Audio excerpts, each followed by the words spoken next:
Well, hey, and welcome to another episode of Beetle Dustino coming at you again today with yet another video and yet another album cover artwork ranking video.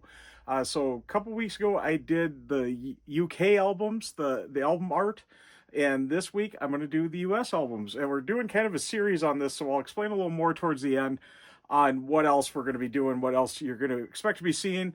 But that's what we're talking about today. So let's get on with the US album cover ranking after the intro. Yes, we're ranking the US album covers, and I got to thank Ms. Condor Jr., a viewer of mine that suggested this in a comment of a completely different video to do album cover ranking of the album art. They said it's so iconic and it's something that I should cover, and I agree. I've been wanting to kind of do something like this anyway, so it was good that I got a little kick, a little nudge to do this. And I'm really glad that I've started with this. I really had fun doing the US ones, or the UK ones. Now I'm doing the US ones. And yeah, this is really kind of fun and just an interesting thing. Before I get started with that, though, I'm going to kind of explain a little what I'm looking at. So I'm looking at the album covers, but not just the covers. I'm also kind of looking at the back of the jackets, too. If there's something a little significant there, that'll help a little, not a lot. And if it's like got a gatefold or something, too. It was more to give kind of some fairness to albums like the White Album and the last one, and certain ones of the compilations and stuff. So that's kind of the rules on that of what we're looking at. Also, I do want to put a little disclaimer that not all of us are going to agree on these type of lists. So if for some reason you think you don't like my picks, that's fine. It's your opinion, but be nice about it. Let me know. I do want to know what you think your ranking would be. We can't go wrong with any of these. These are all really great album covers and really great music on those albums, so none of them are a bad pick. But this is just how I kind of pick mine. By getting the disclaimers and all that out of the way, let's get on to the actual ranking here. And we're going to start, we're going to do 14 albums. And I did it a little weird. So we got Veejay albums, we got Capitol albums, we got United Artist albums. And there was one I included that I wasn't going to include. But yeah, there are a couple like those Veejay compilation things that came out after. I didn't include all those, just introducing the Beatles. But we'll see where everything falls right now. And we're going to start with number 14. So we got 14 album covers. And the first one's going to be Beatles 6. The album originally came out on June 14th, 1965. And the photo is credited to Bill Francis on this, the photos. It's a really weird photo. And that's why I'm not giving... I didn't even realize you do still see the knife there. I'm going to put an image of what this should be before they photoshopped it, so you get full context. I'm sure most Beatles fans know already, but that's just what it is. It's just kind of weird how they all got their hands together and you don't really see what's going on. Plus, it's quite beige behind them. Beige is going to be a theme in this, as we're going to find out here. But yeah, I just feel like, and I wish they could have pushed it up maybe a little more, made the photo just a little larger with all this. That's one thing with the Capitol albums I've really got issues with, is when they put all the track listing on the front there, and all that. I get that's how albums were done back then, but and the Beatles were trying to get away from that. But here's the back, and we do got some great photos on the back too, but it just wasn't enough to push this up any higher than just that weird beige image. Like, what are they doing? And keeping the beige theme going, that's what kind of detracted this album from being a little higher. But it will be introducing the Beatles, of course, on the Veejay Records label. Beatles 6 was on Capitol. Most of these are going to be Capitol. I'll try to do a little better telling you what's what. But introducing the Beatles came out on January 10th, 1964, their first album in the United States. Not their first one in North America, but the first one in the United States. And this photo is credited to Angus McBean, who also did the Please Please Me cover. This is actually from the same photo shoot. They just went inside afterwards, after looking down from the building there, and they did these shots from what I read. At first, when I was looking at this too, I thought it was going to do pretty good. I was really kind of, as I was kind of gathering everything together, because if you did watch my UK album one, I really like these, just kind of close-in shots of the guys. And this is pretty full bleed too. If this wasn't the stereo copy here, if this was mono, that would be a pretty full bleed image. And I don't mind, this type of lettering on it to tell you what's going on. But, when they got the whole track list, and the whole track list takes up half of the album, as we'll see coming up, I do talk about one like that. But this is, you know, really a nice photo of them, really great photo. But if it had something besides this beige background, and they're all in these kind of brown suits, I don't know. I just, it doesn't work for me on that. It is a great photo, but, and like I said, none of these are really bad. So, but that is going to be number 13. And I'll show you the back there. I think I did already, but there isn't much going on the back. So. Number 12 is actually kind of a reused image from the UK ones, but it'll be the early Beatles, which came out on March 22nd, 1965. Of course, the photo is credited to Robert Freeman on that. And it is the back. So now we're on the front, but it is the back of the Beatles for Sale, which did get the whole full bleed on Beatles for Sale, not, you know, just this kind of shrunk down thing. I do like the lettering on this and everything. I think that's why this got a little bit higher, not, you know, completely towards the bottom. And as you know, Beatles for Sale ended up number 2, and that's part of this image did help that. And this photo shoot in particular, I really think it's a great photo shoot the guys did there. And I love the blue and red lettering here on the white background. That does look great. I wish they could have just taken out the track list here and pushed up the image a little more, just get a little bit more of the image. But overall, it's pretty good cover, but just not enough to get everything. And again, this is on Capitol. There's the back, not much going on there, just some other, you know, albums of theirs. And I forgot to show you this with Beatles 6 too, and I know introducing the Beatles doesn't have much going on either for the inner sleeve, but none of these I'm really going to show the inner sleeves because none of them really got much going on. The Capitol ones pretty much all just have just the standard Capitol, what's available, other artists on Capitol there. So nothing really that's going to help push up anything there. But that is the early Beatles at number 12. So number 11, and I got a feeling a lot of people are going to be upset at this one because I think a lot of people really like this one. I've never been a fan of it because I don't like all the lettering. I like it a little more focused on the guys. I like a good photo of the guys. The guys are on the front, but they're wearing masks. So it is Magical Mystery Tour though, which yes is a Capitol album. You notice this was missing from the UK ones because I believe if we're looking at the album covers and the albums themselves, this should be included in the US albums listing here, especially for the images, because I don't like all this at the top with the track listing and everything. I feel like the double EP that was released in the UK, which would just be this centralized image here without all this border and then all this, you know, lettering, that would be really great. I really do like that. But this, and plus their faces are covered up. I mean, we know who they are, but still, and it does have a gatefold. It does have a nice back there, some images from the film. And the gatefold itself not only features the gatefold, but the booklet here, which has got all kinds of images from the film and that, and these little cartoons. And I didn't say yet on this, I'm sorry, but this came out originally November 27th of 1967. And the photos are, John Kelly did the front here, and then the cartoons that I mentioned there were by Bob Gibson. So kind of giving everybody their credit where credit is due there. I'm just not a fan of this. I think I am probably going to do like EPs and singles ranking too. And I got a feeling the EP, the double EP is going to do well with just that image, just the middle image there. I don't think it's going to be tops by any means, but it'll be more mid-pack because I think that's really cool. But it's just too much other stuff going on there. It's a little too busy with that border and all the track listing and that. And especially by 1967, you'd think they'd be out of that after Sgt. Pepper's and everything. So yeah, that's where Magical Mystery Tour is going to go. And I always laugh at this. Somehow all the film stuff ends up together. Not totally, but at least two of the films here that are represented. So yeah, at number 10, we do have Help. And again, a gatefold, but it didn't really get helped. And again, it's kind of a used image from the UK ones. Because this image of the guys, which is really all that the UK one is the same image as on that, but in black and white here instead of the color photo. And yes, it's got the big white background. Like I said, on that one kind of detracted me on it. But this is nice because it's got some pop of color here, which I think it did rank just maybe slightly higher in this list. where the UK one was a little lower because there wasn't much going on, I didn't think. This is really cool, this help. If it was a little more in focus, you know, without all this, maybe a little more pulled in on that, and maybe if they used a color image of the guys there, I think this might do a little better.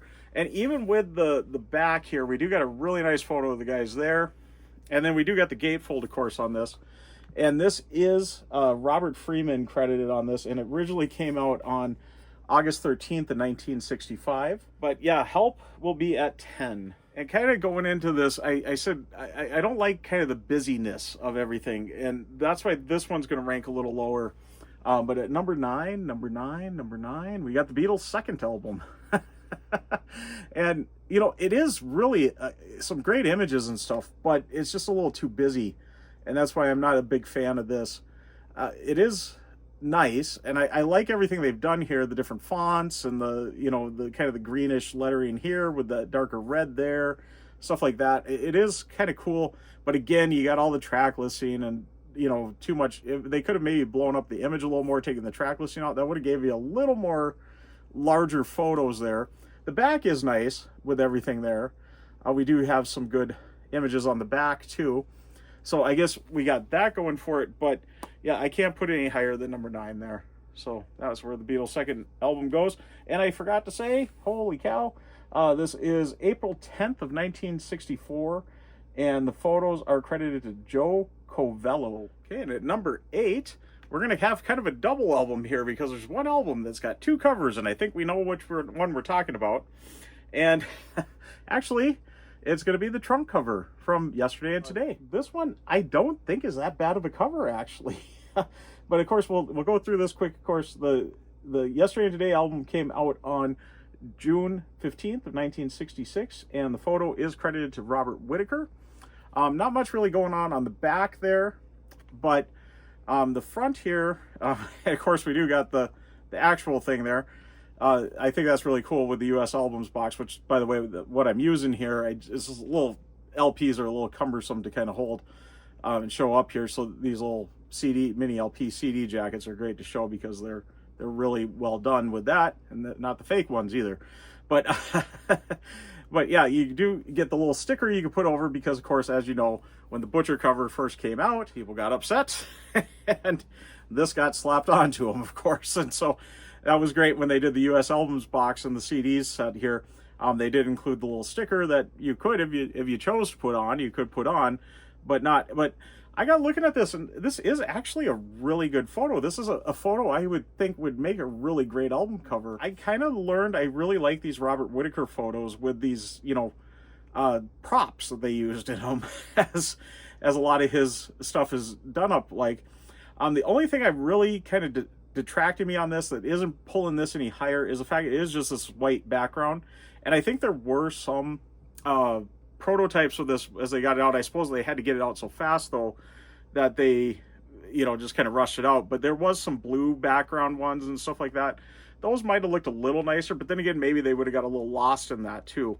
So maybe just having that plain white kind of helped it pop there a little. At least they didn't go beige, right?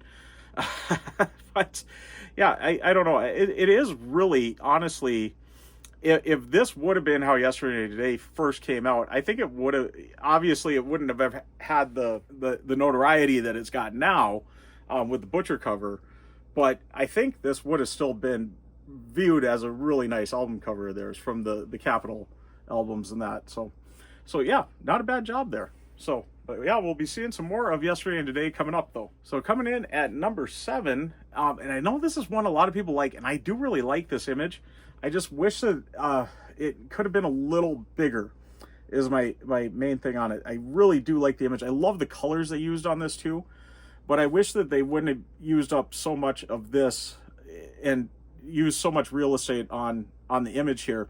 That they could have maybe had it, you know, full over to the side here, and then put the lettering up here and leave the damn track listing off there. As you're kind of learning, I don't like the track listing on the cover. But it is something new. Originally came out on July 20th, 1964. And this, of course, is them at the Ed Sullivan Show, one of their performances there. And nice color image of it because I think that was just broadcast in black and white, if I'm not mistaken, at least in '64 there.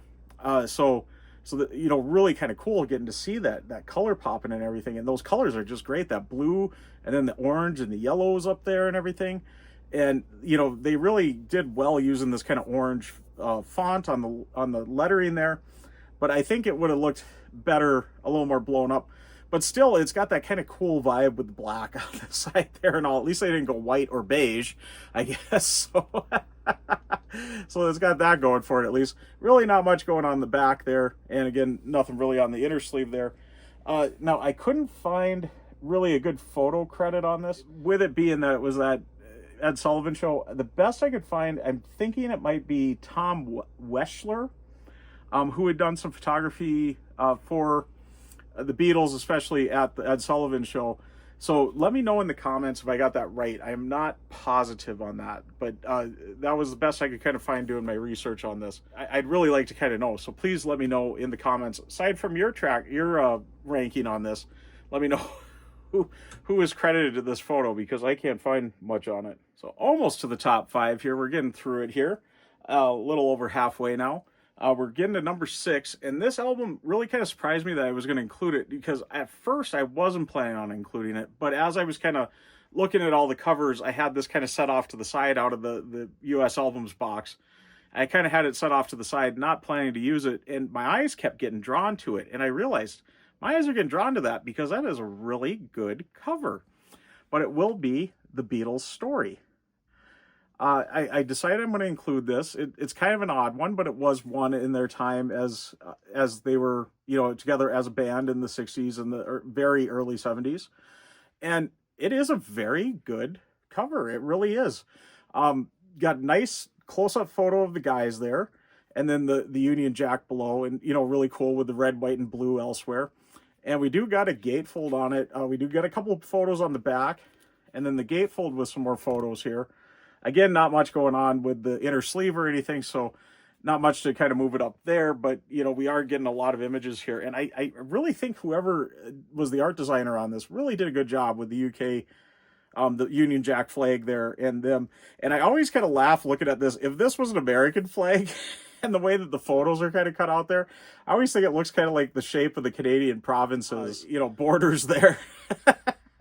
So it kind of looks like if that was the American flag below instead of the British flag, it would almost look like the Canadian provinces sitting on top of the United States flag there.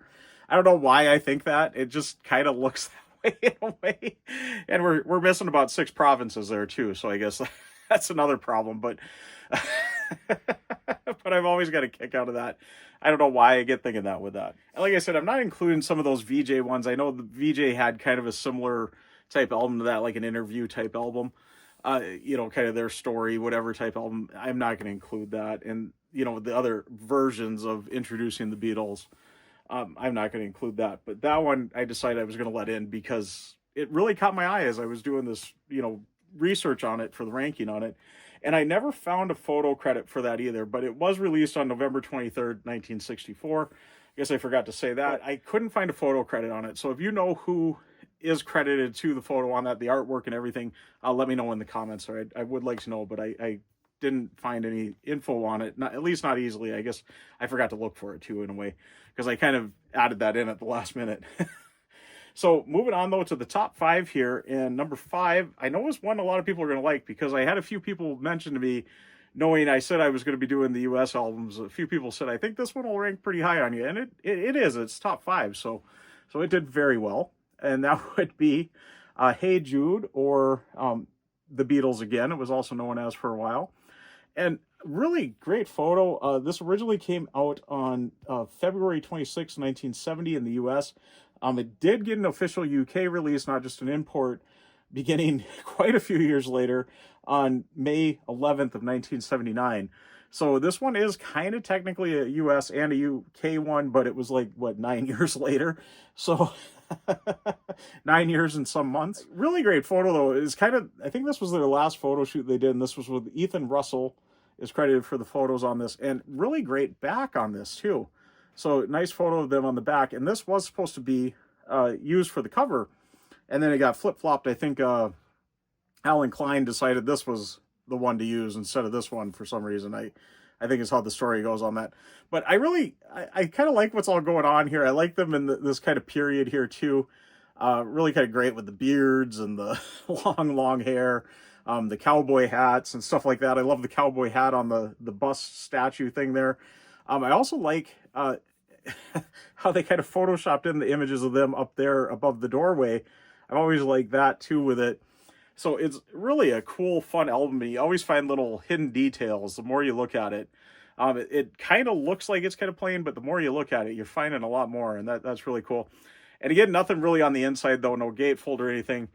This one, as a matter of fact, Apple label on this, still released by Capitol, though, I believe. But yeah, just a plain white inner sleeve, so really not much going on there to help it out in any way. But yeah, the photos themselves are quite well done. So moving on, though, to number 4, as we're coming down the list, and I said we're going to see this album again, but this time with a different image, and of course a really infamous image of it, the Butcher cover.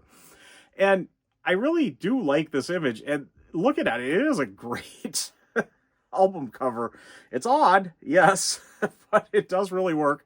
Again, not much going on the back, and again, we'll tell you, it was released on June 15th, 1966, and the photo is credited to Robert Whitaker. I kind of like the story behind it, too, that supposedly, and this is the rumor, I don't know if it's the truth, but, you know, they were doing this as a kind of a snub to Capitol, that you're butchering our albums, so here we go. But I have heard the guys all say pretty much that was not the plan at all. I've heard Robert Whitaker say it in interviews.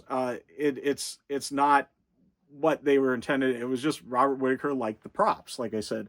So he gave them these odd props, the smocks and the cut up meat and the baby dolls, and was it really the best thing? But it is very artistic, if you look at it that way too, as a photographer kind of doing some kind of artistic. It's odd, but yeah. I don't know if the infamousy is helping it out with that, but it's a pretty awesome album cover.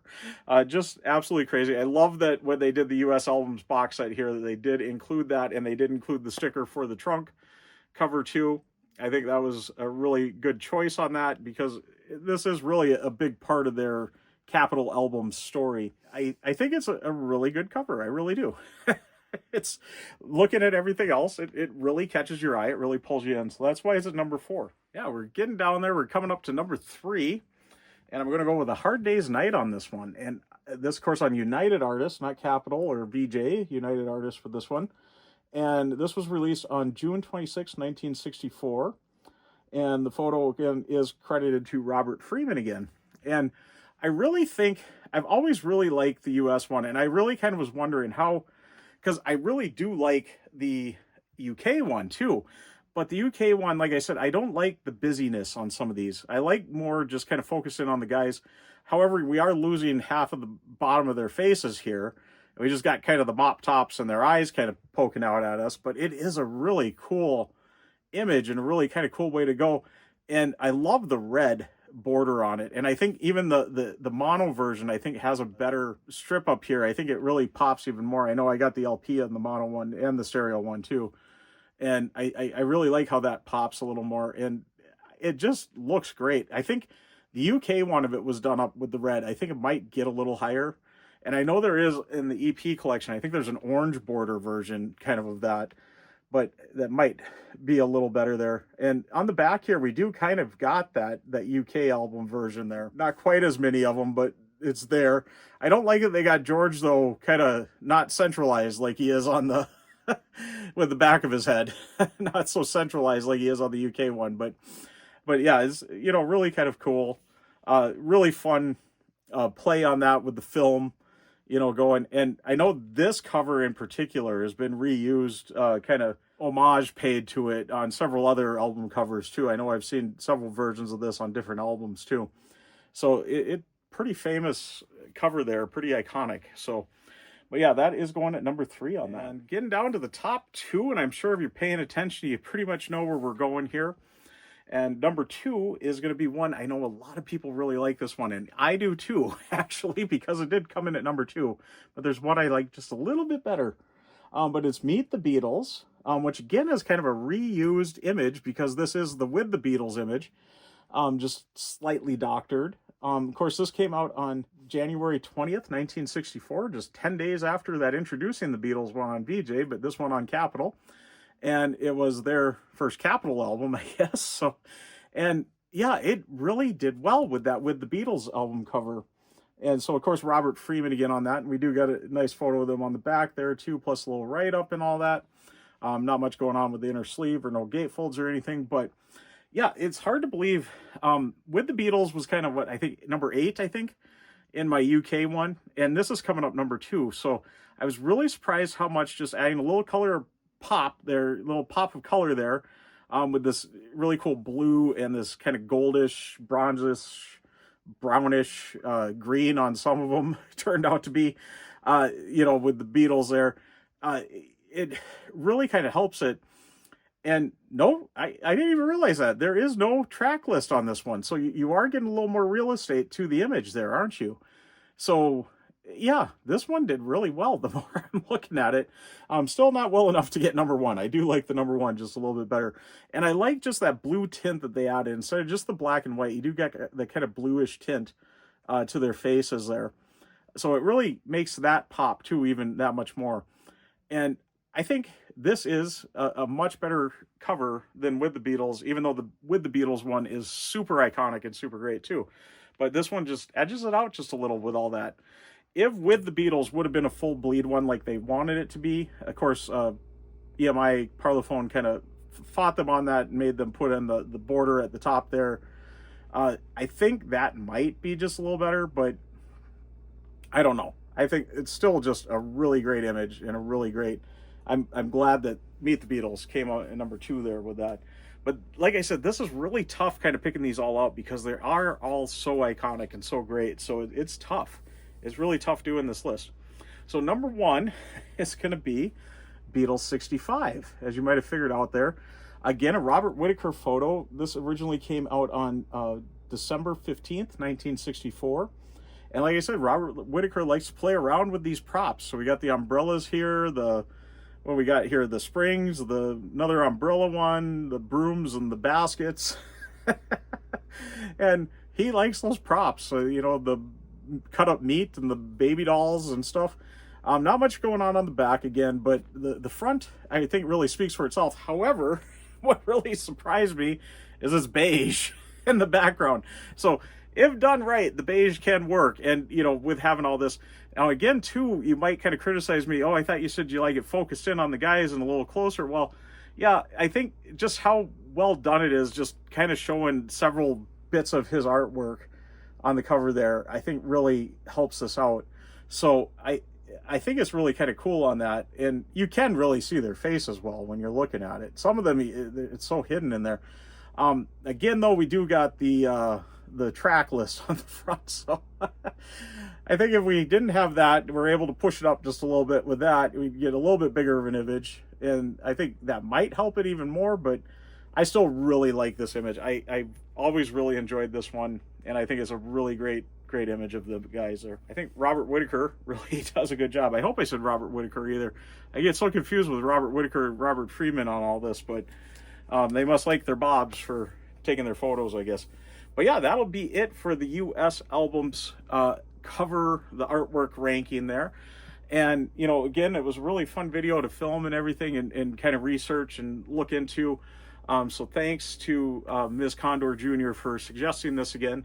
And I'm going to carry this on with some more. I think my next one, probably be in another couple weeks here again, we're going to do the 70s compilations going into the early 80s. Kind of that period there, the post-breakup and what they kind of put out between that. And I'll kind of do the UK and the US stuff in that, kind of a little mix of the two, because there is a bit of a mix with the two on that. So that'll be the next one. And then eventually I'll do the as I call it, the CD era, kind of the late 80s up until now, with what's came out since then, and kind of just go from there on that. And then eventually I will do their solo stuff too. So be watching for that. I think we're going to have some fun here with that.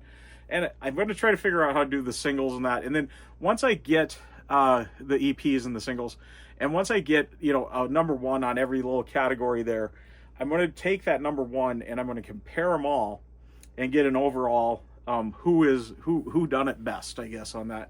I don't think I'm going to include the singles and the EPs in that, just the albums, but I am probably going to include the compilation live albums in with everything too. So kind of just curious how everything's going to come out. I think the main albums are always going to be the tops, but I'm just curious how it'll all work out with that. Be tuning in for that. Like I said, let me know your list in this too, because none of us are going to have the same, and that's what makes this fun to do videos like this and to, you know, receive comments on it. But like I said, also be very kind about how, you know, don't tell me I'm an idiot or something like that. Just, you know, say, hey, cool list. This is what I picked. Hey, maybe you are right on with me. Who knows? Who knows? I really doubt it, though. With 14 albums, I really doubt any of us are going to have the exact same list. Anyways, I am going to get wrapping up, though. But before I do that, I want to once again thank all my subscribers, and thanks to any new subscribers. And if you haven't subscribed yet, please do. Do hit the notification bell so you know when I got my next video coming out, like that next album cover ranking video. Also, please give the video a like. If you've stuck around to this point, you must like it, so please give it a like, as I always say, and do leave a comment. I love having a discussion with everybody. Let me know your thoughts again on the list here. How would you rank this up? On some of those, I know I had some questions on who should get the photo credit there.